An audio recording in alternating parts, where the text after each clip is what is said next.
আল্লাহ বলেন ওয়াতাযাওয়াদু ফাইন্না খায়রাজ যাদিত তাকওয়া, পাথেয় সংগ্রহ করো। এই পৃথিবী তোমার, অনন্ত লোকের, আখিরাতের, হেয়ার আফটারের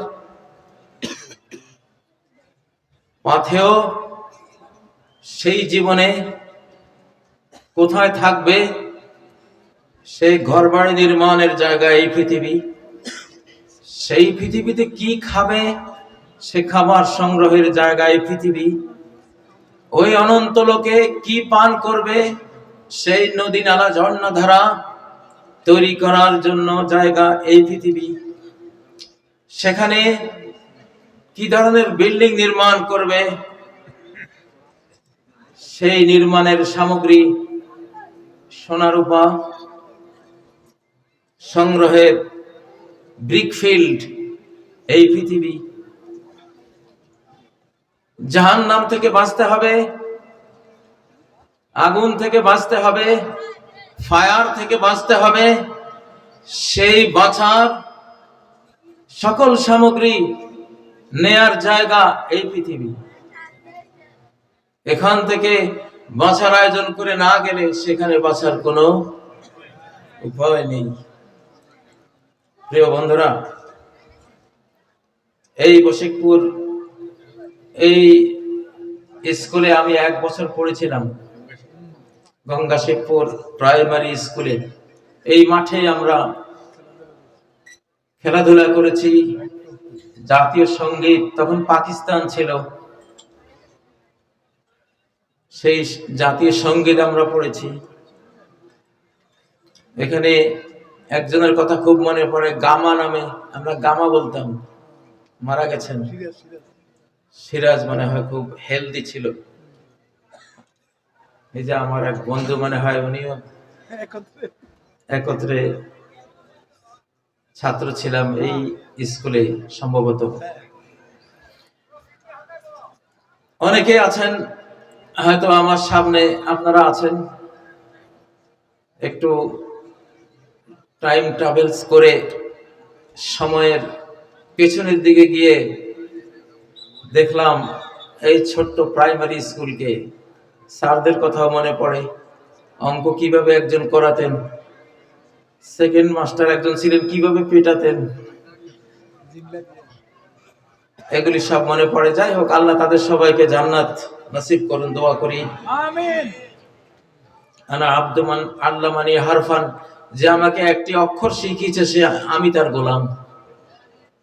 আনা আব্দুমান আল্লামানি হারফান, একটি হরফ, একটি বর্ণ যে আমাকে শিখিয়েছে আমি তার একজন সেবক। এটাই ইসলামের শিক্ষা। প্রিয় ভাইরা, আমি সূরা নাহলের 26 নম্বর আয়াতটি তেলাওয়াত করেছি, যেখানে আল্লাহ বলেছেন قد مكر الذين من قبلهم, এদের আগে এই যুগে যারা আমার বিরুদ্ধে চক্রান্ত করে, ষড়যন্ত্র করে, এদের আগে অনেক ষড়যন্ত্র আমার বিরুদ্ধে হয়েছিল। আল্লাহ বলছেন, কার বিরুদ্ধে ষড়যন্ত্র হয়েছিল? আল্লাহর বিরুদ্ধে ষড়যন্ত্র মানে কি? আল্লাহকে সেজদা না করে বটগাছকে সেজদা করা, এটা আল্লাহর বিরুদ্ধে ষড়যন্ত্র। আল্লাহকে সেজদা না দিয়ে লাত মানাত উজ্জাকে সেজদা করা, এটা আল্লাহর বিরুদ্ধে ষড়যন্ত্র। স্কুলের হেডমাস্টারকে না মেনে ওনাকে চেয়ার থেকে বের করে দিয়ে ওই জায়গায় যদি পিয়ন বসে যায়, এটা হেডমাস্টারের মেহমানদারি না, তার বিরুদ্ধে ষড়যন্ত্র। তেমনি এই বিশ্ব, এই মহাবিশ্ব, এর গ্যালাক্সি ছায়াপথ থেকে শুরু করে এক একটি ধূলি কণা, ইলেকট্রন, নিউট্রন, প্রোটন, অণু, পরমাণুর চেয়েও আরো ক্ষুদ্রাতি ক্ষুদ্র কণিকা পর্যন্ত কার মালিকানাধীন? কার? আরো জোরে, কার? আল্লাহ। নাকি বঙ্গবন্ধুর? কার? নাকি আমেরিকার, জাতিসংঘের, নাকি আমাদের পার্শ্ববর্তী যারা আছে ওদের? কার এগুলি? আল্লাহু আকবার। লা ইয়ামলিকুনা মিসকালা যাররাহ, আল্লাহ ছাড়া যারা আছে এক যাররারও কারো মালিকানা নাই। মালিকানা কার? আল্লাহ। প্রিয় ভাইরা, তো সেজদার মালিক কে? আল্লাহ। এই কপালের মালিক কে? এই হাতগুলির মালিক কে? সেজদা দিতে দুটো হাঁটু লাগে, হাঁটুর মালিক কে? দুটো পাও ব্যবহার করতে হয়, পায়ের মালিক কে? আল্লাহ। সেজদা পাওয়ার হক কার? অধিকার কার? সুবহানাল্লাহ। তাহলে যারা মূর্তিকে সেজদা দেয় তারা আল্লাহর বিরুদ্ধে ষড়যন্ত্রকারী। যারা লাত মানাত উজ্জা পূজারী, যারা গণেশ নারায়ণ পূজারী, আল্লাহ বলছেন তোরা আমার বিরুদ্ধে, আমার রাজ্যে, আমার সাম্রাজ্যে, আমার এই মহাবিশ্বে তোরা আমার জায়গায় মূর্তি বসিয়েছিস, আমার জায়গায় লাত মানাত উজ্জা বসিয়ে দিয়েছিস, আমার জায়গায় লক্ষ্মী দেব দেবী কতগুলি নাম সর্বস্ব, ভেতরে কিছুই নেই, এসব কিছু বসিয়ে দিয়েছিস। তোদেরকে আমি জাহান্নামে জ্বালাবো কিয়ামতের দিন। তোদের মাবুদ গুলিকেও আমি জাহান্নামে জ্বালাবো। ঠিক না? ওয়াকুদুহা الناس والحجارة أعدت للكافرين। ওই জাহান্নামের ফুয়েল, ওই জাহান্নামের জ্বালানি হবে যে মানুষ মূর্তি পূজা করেছে, সেই মানুষ, আর যেই পাথর দিয়ে মূর্তি বানিয়েছে ওই পাথরগুলো আমি ওই জাহান্নামের জ্বালানি বানিয়ে দেব সেদিন। মালিকানা কার? আল্লাহ। এই পৃথিবীতে কেউ যদি মাজারে গিয়ে বলে বাবা আমাকে একটা ছেড়ে দাও, এটা আল্লাহর বিরুদ্ধে ষড়যন্ত্র করলো, অভ্যুত্থান করলো, আল্লাহর বিরুদ্ধে কু করলো। সে আল্লাহ দ্রোহী, ক্ষমাহীন অপরাধে অপরাধী, সে একজন ক্রিমিনাল, সে একজন মহাপাপী। ঠিক না? সন্তান কে দেয়? আল্লাহ। বাংলাদেশে গত 17 বছর ভিতরে ভিতরে এরা মূর্তি পূজা করত। বঙ্গভবনে কি জানি ফেরাউনের ছবি আর কিছু মূর্তির চিহ্ন পাওয়া গেছে, আমরা খবর পেয়েছি। ঠিক না? আল্লাহ হেদায়েত করুন ওদেরকে। তো তাদের উপরে আল্লাহ একটা আযাব নাজিল করেছিলেন, এমন আযাব যে আযাবের নাম পৃথিবীর কেউ শুনে নাই।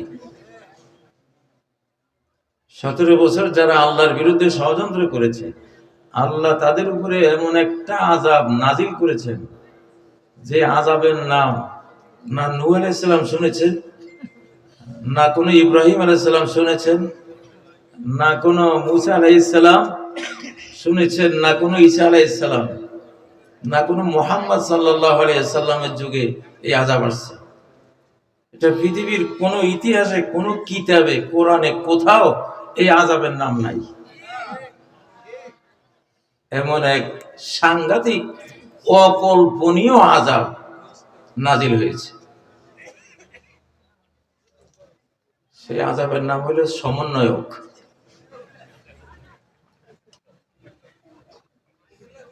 সেই আযাবের নাম কি? সমন্বয়ক। এই আযাবটা আমি আগে দেখছি রে ভাই, এটা যে আযাব, কিন্তু আবার আমাদের জন্য রহমত, আমাদের জন্য কি? রহমত। ওদের জন্য আযাব, আর যারা ভালো তাদের জন্য এটা। সমন্বয়ক নামক কোন জিনিস কোন আলিম ওলামা আপনারা পড়ছেন কিতাবে? এইটা আমাদের এই 60-65 বছরের ইতিহাসে এই নাম আমরা কেউ শুনি নাই। সমন্বয়ক দিয়ে আযাব আসে, এমন আযাব এইটা দিয়া। আমরা তো আবাবিলের নাম শুনছি, তয়রান।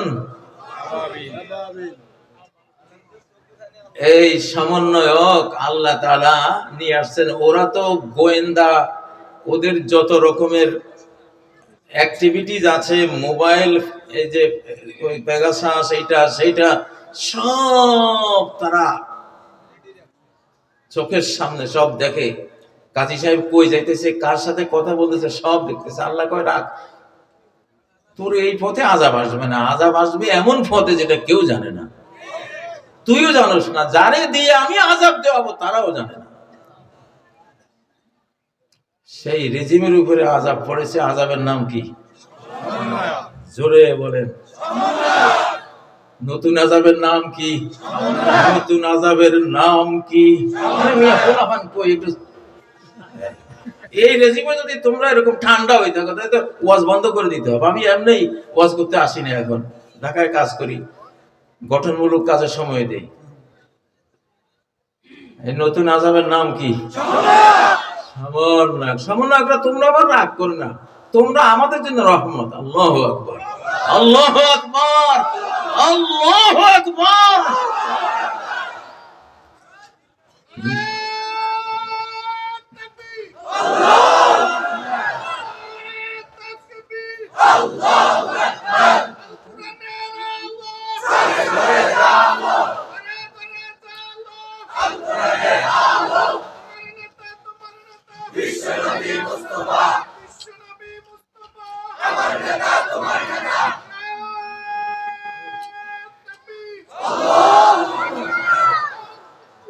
আল্লাহর কাছে নিত্য নতুন আযাবের কোনো অভাব আছে? সামনে যদি ওরা আরো বাড়াবাড়ি করে, আবার যে কি আসে আমি সেই চিন্তায় আছি। সামনে যেটা আসবে ওটা কিন্তু আগেরটা আসবে না, সব নতুন ভেরিয়েশন। আল্লাহ তাআলা কি বলেন? 26 নম্বর আয়াত সূরা নাহলের, فَأَتَى بُنْيَانَهُم مِّنَ الْقَوَاعِدِ। আল্লাহ তাদের ক্ষমতার প্রাসাদে হামলা করলেন ফাউন্ডেশনে গিয়ে। কোথায়? ফাউন্ডেশনে। দেখেন না, বুলডোজার লাগিয়ে দেয় বিল্ডিং এর নিচে, নিচতলা লাগায়, পিলারে লাগায়, একটা ধাক্কা দেয়, 50 তলা 100 তলা জাতক আস্তে বসে যায়, ঠিক না? ফাতাল্লাহু বুনয়ানাহুম মিনাল কাওয়াইদ। আল্লাহ তাদের কাওয়াইদ, ফাউন্ডেশনে গিয়ে আঘাতটা হানলেন। فخر عليهم السقف من فوقهم। উপরে যে ছাদটা ছিল, ক্ষমতার ছাদ, ক্ষমতার ছাদ যেটা ছিল, সচিবালয় ছিল, সেনাবাহিনী ছিল, ক্ষমতার পুলিশ বাহিনী ছিল, ক্ষমতার র্যাব ছিল, ক্ষমতার বিজিবি ছিল, ক্ষমতার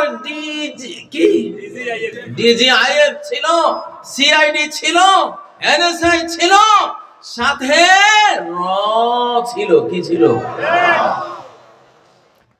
সব ধবাস করে মাথার উপরে পড়ছে,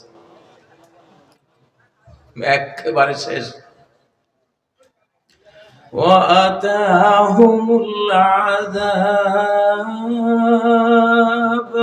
শাস্তি এসে গেছে। 45 মিনিট আগেও আমি প্রধানমন্ত্রী, 45 মিনিট পরে সাজা এসে গেল, ঠিক না? ঠিক না? وَأَتَاهُمُ الْعَذَابُ مِنْ حَيْثُ لَا يَشْعُرُونَ। এমন ভাবে আযাবটা আসলো, এমন সমন্বয়ক নামক আযাব, সমন্বয়ক নামক টর্মেন্ট, সমন্বয়ক নামক পানিশমেন্ট আকাশ থেকে বরাদ্দ হয়ে গেল, যে ওরা অনুভবই করতে পারলো না কেউ যে এমন একটা হইতে পারে। ও ভাইয়েরা, আল্লাহর নিয়মের মধ্যে এটা আছে। আল্লাহ এখন ইসলামকে বিশ্বব্যাপী বিজয়ী করবেন। বিশ্বব্যাপী মুসলিম উম্মাকে বিজয়ী করবেন।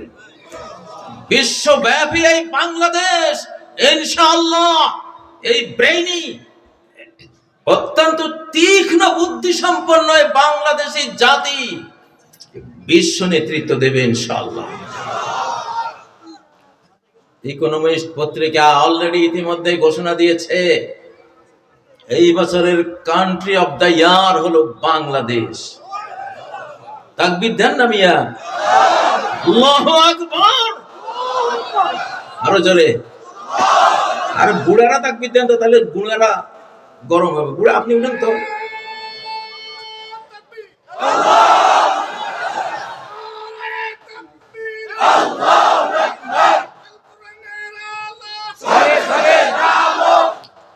কয় যে ইকোনমিস্ট কয় যে 4টা দিন কোন সরকার ছিল না। কয় ঘন্টা? 4 দিনে কয় ঘন্টা?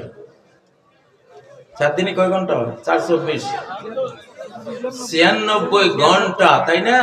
কোন সরকার ছিল না। আমেরিকার মতো উন্নত দেশে, ইউরোপের মতো উন্নত দেশে 1 ঘন্টা কারেন্ট না থাকলে, সরকার আছে সব ঠিক আছে, পুলিশ, ওদের যত রকমের বাহিনী সব, সিসি ক্যামেরা সব আছে, শুধু সরকার যায় নাই, খালি কারেন্টটা গেছে। ওই 1 ঘন্টায় হাজার হাজার ধর্ষণ, হাইজ্যাক, খুন ইত্যাদি ঘটে যাবে। আর এই বাংলাদেশের মানুষের মোরাল ভ্যালুস, নৈতিক মানটা, ওরা আশ্চর্য যে কেমন একটা জাতি। 96 ঘন্টা এদের কোন সরকার নাই দেশে, গোটা দেশ শান্ত। আলহামদুলিল্লাহ, আল্লাহু আকবার। মুরব্বি উড়িয়ে গেল, তাকবীর দেন না, বুড়া মিয়ার তাকবীর। আল্লাহু আকবার।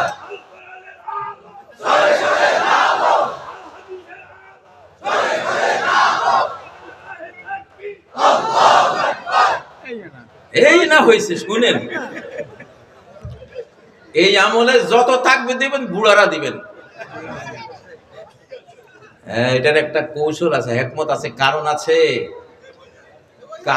কারণটা কি? কারণ হলো পার্শ্ববর্তী যারা আমাকে হামলা করতে চায়, ওরা চাইয়ে দেখবে আর বলবে, ওরে বাপরে বাপ, যে দেশের বুড়ার এত তেজ, জওয়ানের কি অবস্থা। ভাইরে যাস না, এইসব দেশে যাওয়া ঠিক না। হযরতে মাহমুদুল হাসান দেওবন্দি রহমতুল্লাহ আলাইহির ইতিহাস মনে পড়লো।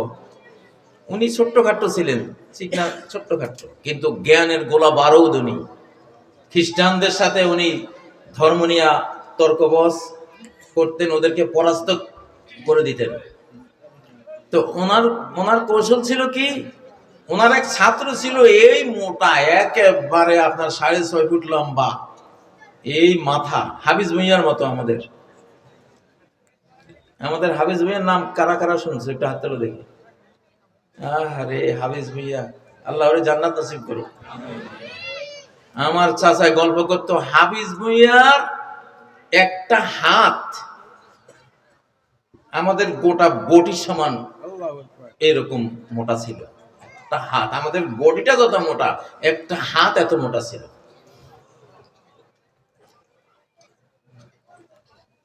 হাফিজ ভুঁইয়ার মাটির এই টুকরি, মাটির মোড়া তুলে দেওয়ার মতো কোনো লোক ছিল না।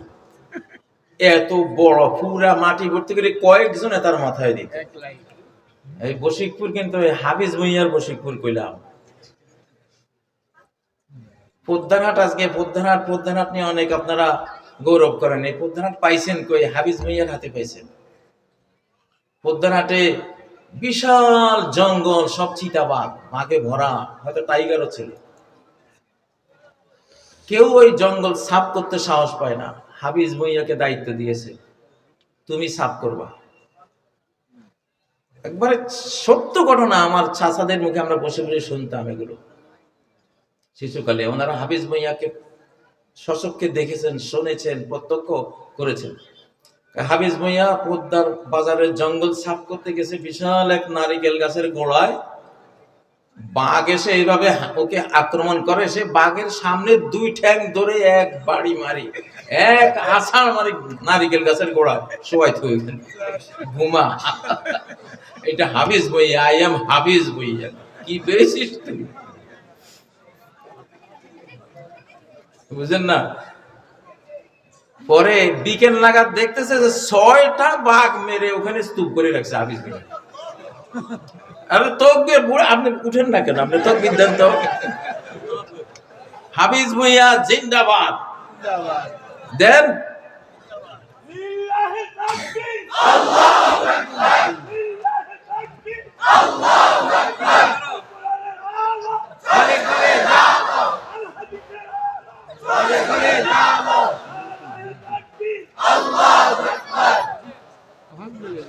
আলহামদুলিল্লাহ। ও ভাইয়েরা, তো মাহমুদুল হাসান দেওবন্দি রহমতুল্লাহ আলাইহি ওনার ছাত্র বসাইতেন পাগড়িওয়ালা, এই সাপ দাড়ি বিশাল। তো ওরে বলতেন তুই কিন্তু কোনো কথা কইস না, তুই চুপচাপ থাক।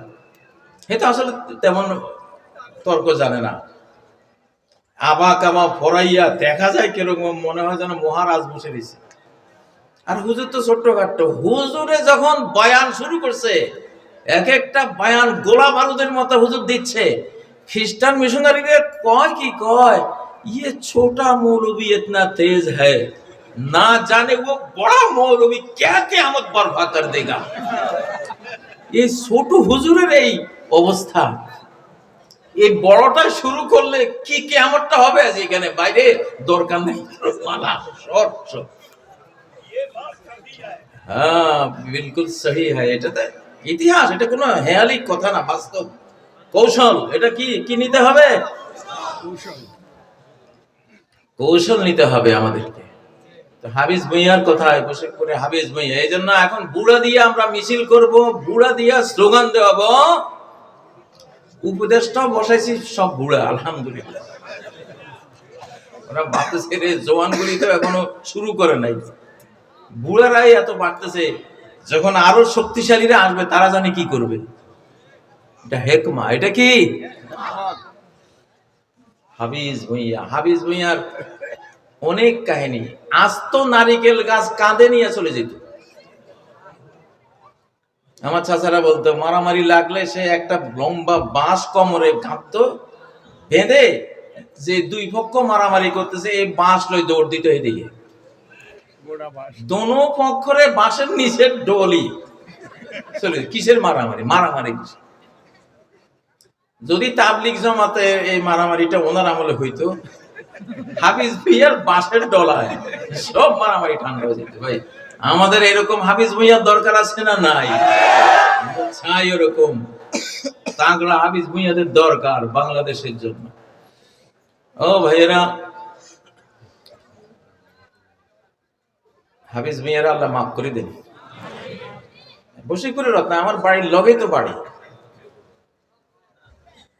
হাফিজ ভাইয়া ওনার যখন একবারে বয়স শেষ, চোখ দর দিয়া পড়ে গেছে, দেখতে হলে এই ব্রু তুলে তারপরে দেখা লাগতো। বিশাল এক গাছের গোড়া, ঢেকির লোট বানাবে ওটা পুকুরে। 6 জন তার বদিল্লা নিছে, বদিল্লাদেরকে কামলাদেরকে বলছে তোরা গোসল করার সময় আমার এই গোড়াটা তুলে দিস, এটা কাজে লাগাবো। 6 জনে চাইছে, পারে নাই।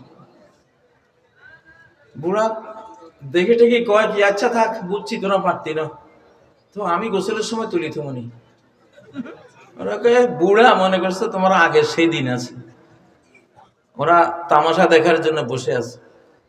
বুড়ায় বাঁশ একটা নিয়ে এটারে কিনারে আয়না দুইটা হাত মেলছে, কয় জানো কেরানের মতো। ঠিকই ওই দুটো এমন লইয়া ফুটবলের মতো মেলা মারছে। লিল্লাহি তাকবীর। বশিকপুরে খালি আলেমের গল্প শুনছে, হাফিজ ভাইয়ার গল্প আজকে কইলাম। আল্লাহু আকবার। ও ভাইরা, ওয়াতাহুমুল আযাবু মিন হাইসু লা ইয়াশউরুন। শাস্তি আল্লাহ দিতে পারেন কিনা? পারেন কিনা? নতুন নতুন ভেরিয়েশন, এমন ভাবে শাস্তি আসবে কল্পনাও কেউ করতে পারবে না। আমার বাংলাদেশ নিয়ে বহু ষড়যন্ত্র হচ্ছে, সচিবালয়ে আগুন, রাস্তাঘাটে মারামারি, তাই না? বাইরে থেকে হুমকি দমকি অনেক কিছু হচ্ছে। আল্লাহ তাআলা কি জগৎটা তোদেরকে দিয়ে উনি কি অবসর নিয়েছেন? হ্যাঁ বাবারে, এমন মার আসতেছে সামনে।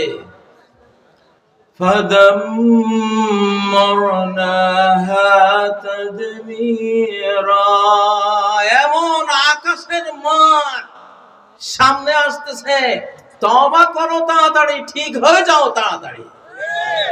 বাংলাদেশ নিয়ে ফারদার কোন ষড়যন্ত্র এর ভেতরেও করবো না, এর বাইরে থেকে করবো না। বাংলাদেশ আল্লাহ হাতে নিয়ে নিয়েছেন। 5ই আগস্ট এটা কোনো মানুষের কাজ ছিল না, এটা স্রষ্টার কাজ ছিল, এটা আল্লাহর কাজ ছিল, এটা সর্বশক্তিমানের কাজ ছিল, ঠিক নয় কি? মাকড়ের আসে হস্তি যে বাঁধে, পাথর ভাষায় জলে, সে আল্লাহ চাইলে মাকড়সার আশের মধ্যে হাতি বেঁধে ফেলতে পারেন, ঠিক না? পাথর পানির উপরে ভাসিয়ে দিতে পারেন, পারেন না? 2004 সালে সুনামি হয়েছিল না? 900 কিলোমিটার গতিতে পানি ছুটিয়েছেন আল্লাহ তাআলা। মোটরসাইকেল, ট্রেন, বড় বড় জিপ, এত ওজনই ডুবতে পারতেছে না, পানির গতির ছোটে সব ভেসে ভেসে যাচ্ছে। আল্লাহু আকবার, আল্লাহর ক্ষমতা কত বড়। এখন আল্লাহ তাআলা বলে যে আমার সামনে থেকে সরে যা, আমার বান্দা বাংলাদেশী মুসলমান, আমি ভালোবাসি এগুলো রে, আমি এদের সাথে খুব, আমার এরা পছন্দের। আলহামদুলিল্লাহ, এই বাংলাদেশ আল্লাহর প্রিয় একটা দেশ। প্রিয় দেশ না হলে আমাদের টিকটকের এই শিশুগুলিকে এক হেসকা টানে রাজনীতির একেবারে রাজপথে আনার ক্ষমতা বাংলাদেশের কোন নেতার ছিল না, কোন দলের ছিল না। ছিল এই পৃথিবীর কোন সংস্থার ছিল না। টিকটকের আমাদের ওই শিশুগুলোকে বেঈমানরা টিকটকে ব্যস্ত করে দিয়েছিল, পাবজি হাবি জাবি খেলার মধ্যে বহুত করে দিয়েছিল, পর্নোগ্রাফিকে অ্যাডিক্ট করে দিয়েছিল। আল্লাহ তাআলা ওয়াকানা আবুহুমা সালিহা, আরে এদের বাবা তো ভালো ছিল, আমার নেককার বান্দা ছিল। আল্লাহর দয়া মায়া স্নেহের মহাসাগরে জোশ উঠেছিল। আল্লাহ তাআলা এক টানে কোটি কোটি বাংলার শিশু, কিশোর, তরুণ তরুণীকে ইসলামের রাজপথে, মুক্তির রাজপথে নিয়ে এসেছেন। আলহামদুলিল্লাহ।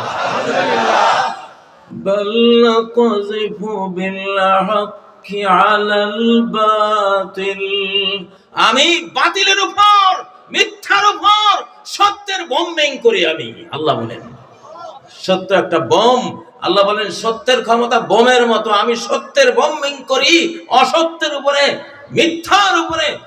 ফায়াদ মাগুহু, সত্য কি করে? মিথ্যার মাথা গড়িয়ে দেয়। ফায়জা হুয়া যাহিক, মিথ্যা হঠাৎ দৃশ্যপট থেকে হারিয়ে যায়, ঠিক নয় কি? ও ভাইয়েরা, বাংলাদেশকে বাঁচাতে হলে আপনাদের আল্লাহওয়ালা হইতে হবে।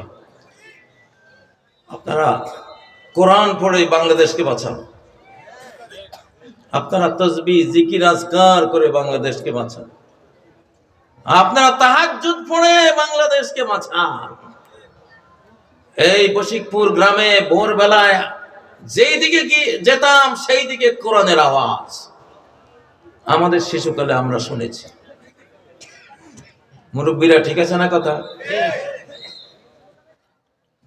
কোরআন হলো, আল্লাহ বলছেন কোরআন যেখানে, যার সিনায়, যেই গ্রামে গঞ্জে যেখানে থাকবে আমি হেফাজত করব।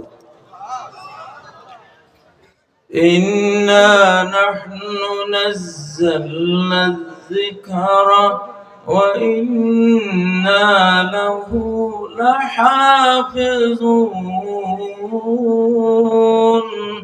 এই কোরআন আমি দিয়েছি, আমি নাযিল করেছি।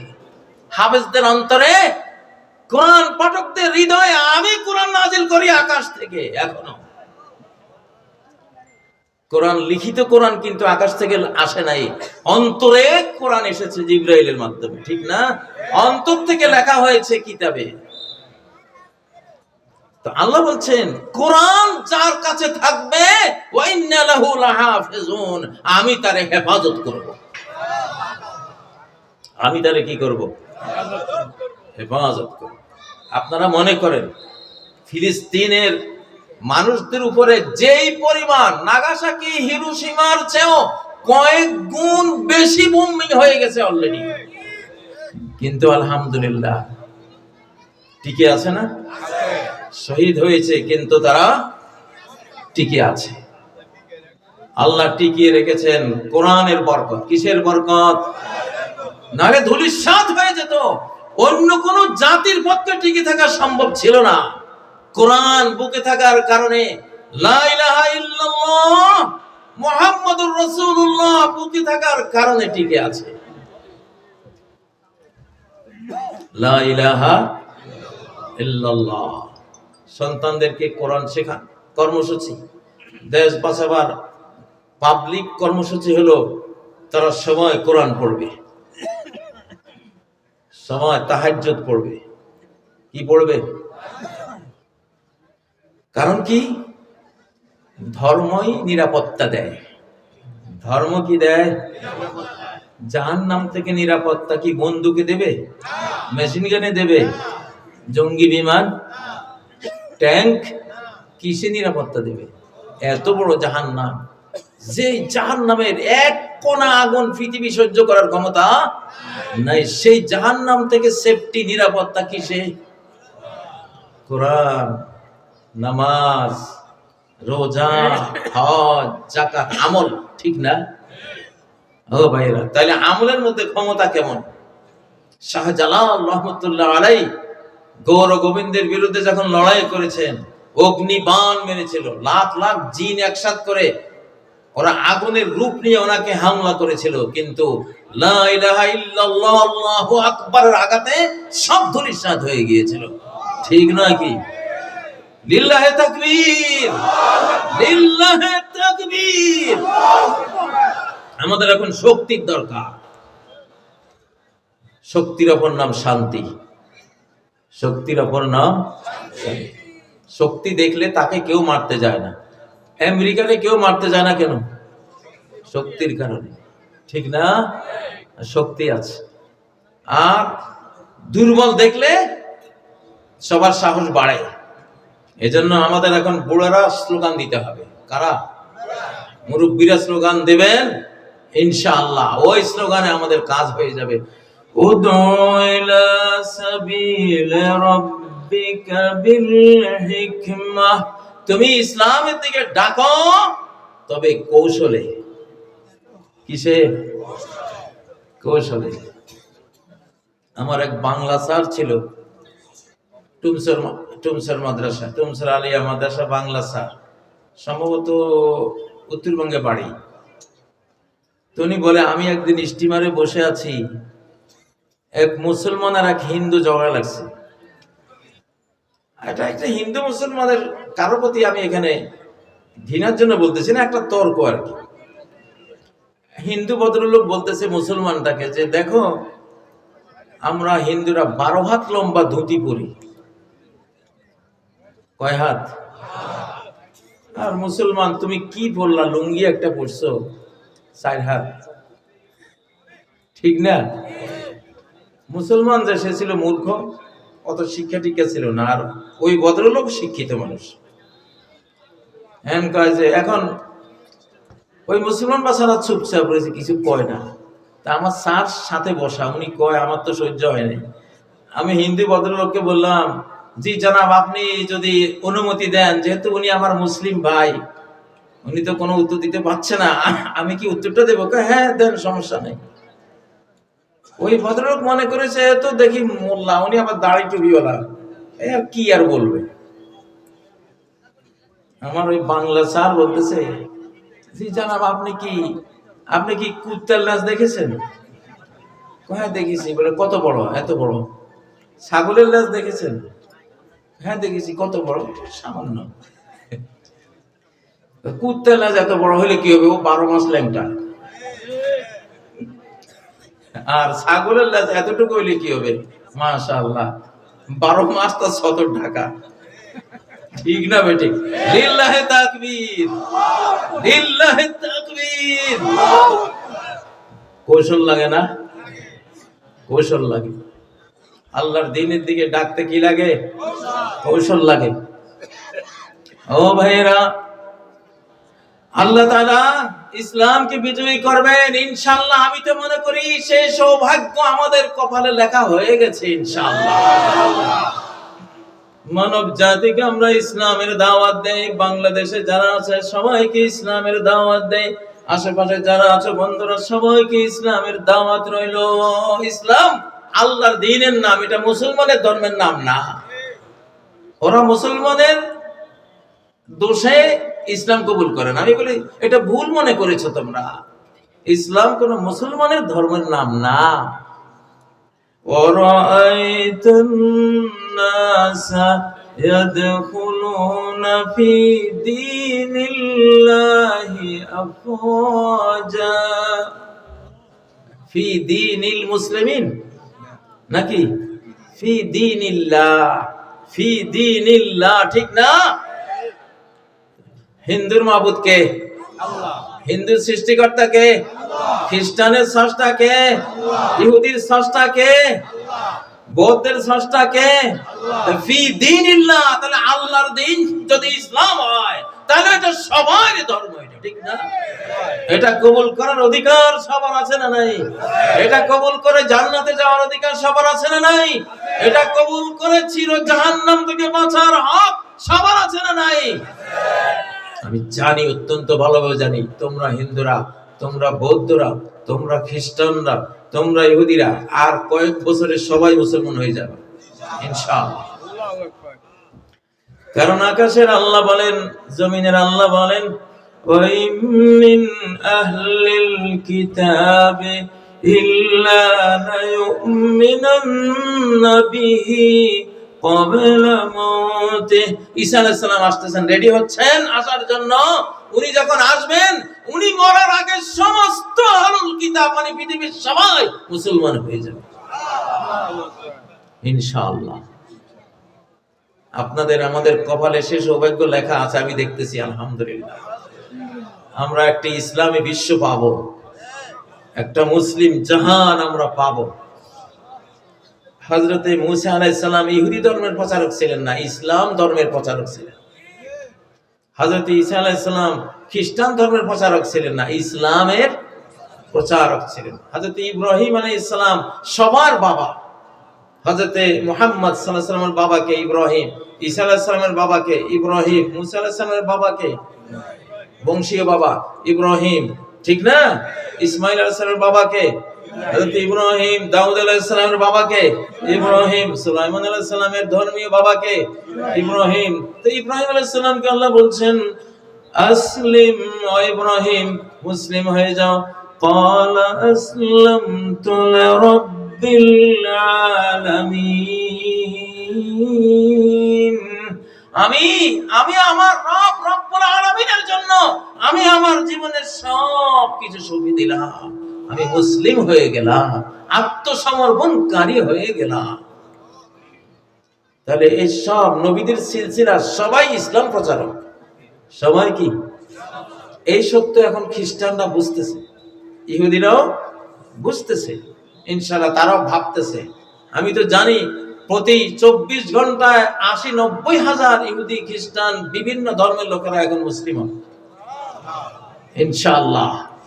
ইনশাআল্লাহ মানব জাতি আমরা এক মা বাবা থেকে এসেছি, ঠিক না? এক আদম এক হাওয়া। আমরা মারামারি চাই না রে ভাই। হিন্দুরা তোরা আমাদের মা বাবার দিক থেকে ভাই বোন, খ্রিস্টানরা তোরা মা বাবা আদম হাওয়ার দিক থেকে আমাদের ভাই বোন, বৌদ্ধরা তোমরাও আদম হাওয়ার দিক থেকে আমাদের ভাই বোন, খ্রিস্টানরা যারাই আছো, চীনারা আমাদের ভাই বোন, রাশিয়ানরা আমাদের ভাই বোন, ঠিক না? জো বাইডেন কি মা বাবার দিক থেকে আমাদের ভাই না? এখন যে ট্রাম্প আসছে, ট্রাম্প কি ভাই না? ভারতের মোদি, মা বাবা আদম হওয়ার দিক থেকে আমাদের ভাই না, তাই না? এক ব্লাড না, আদম হওয়ার দিক থেকে ভাই না? মারামারি করে কি লাভ? ইবলিস আমাদেরকে কত দলে টুকরা টুকরা করে জাহান্নামের দিকে টেনে নিয়ে যাচ্ছে। আমাদের দরদ লাগা উচিত, ঠিক না? লাকাদ খালাকনাল ইনসানা ফি আহসানি তাকওয়িম। আমি মানুষকে কত সুন্দর, সবচেয়ে সুন্দর, সুন্দরতম গঠন গঠন সফটওয়্যার যোগ্যতা সবকিছু দিয়ে আমি তার সৃষ্টি করেছি। এই মানুষ, তুমি কেন জাহান্নামে যাবা? আমরা চাই না যে আমাদের কোন মানব ভাই বোন জাহান্নামে যাক, চির জাহান্নামে যাক। আমরা কি চাই? আমরা কি চাই? আমরা চাই এই 7 মহাদেশের মানুষগুলি সবাই কি হয়ে যাক, মুসলিম হয়ে যাক। এটা তার ধর্ম। ইসলাম কার ধর্ম? কার ধর্ম? যেহেতু আল্লাহর ধর্ম। সূর্য কার? যেহেতু আল্লাহর, অতএব সূর্য সমান। চন্দ্র কার? যেহেতু আল্লাহর, অতএব চন্দ্রের অধিকারও সবার। অক্সিজেন কার? যেহেতু আল্লাহর, অতএব অক্সিজেনের অধিকার সবার, ঠিক না? যেটা আল্লাহর সেটা অধিকার সবার, ঠিক না?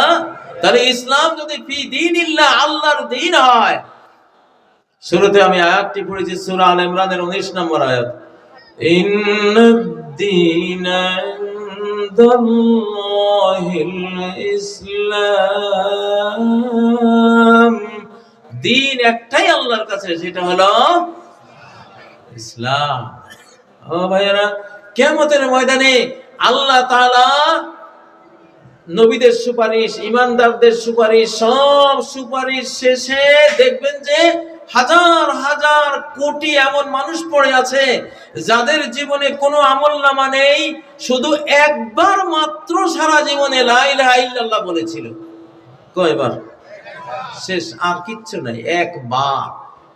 এখন ওরা জাহান্নামে পড়ে আছে। বেঈমান চিরস্থায়ী জাহান্নামীরা কয় যে তুমি তো একবার বলেছিলা লা ইলাহা ইল্লাল্লাহ, একবার তো তুমি লা ইলাহা ইল্লাল্লাহ বলেছিলা, কি লাভ হয়েছে তোমার একবার লা ইলাহা ইল্লাল্লাহ বলে? আমাদের সাথে তুমি জাহান্নামে জ্বলতেছো।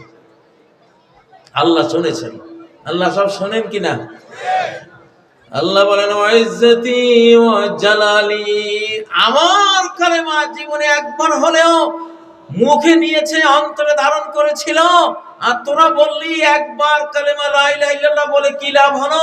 আমার ইজ্জত পরাক্রমের কসম, লা উখরিজান্না মিনান নার মান ক্বালা লা ইলাহা ইল্লাল্লাহ ওয়ালাউ মাররাতান মিন দারি। জীবনে একবার হলেও যার আমলনামায় লা ইলাহা ইল্লাল্লাহ আমি পাবো আজকে, আমি আল্লাহ আমার ইজ্জত পরাক্রমের কসম করে বলছি, তারা আমি এখন বের করব।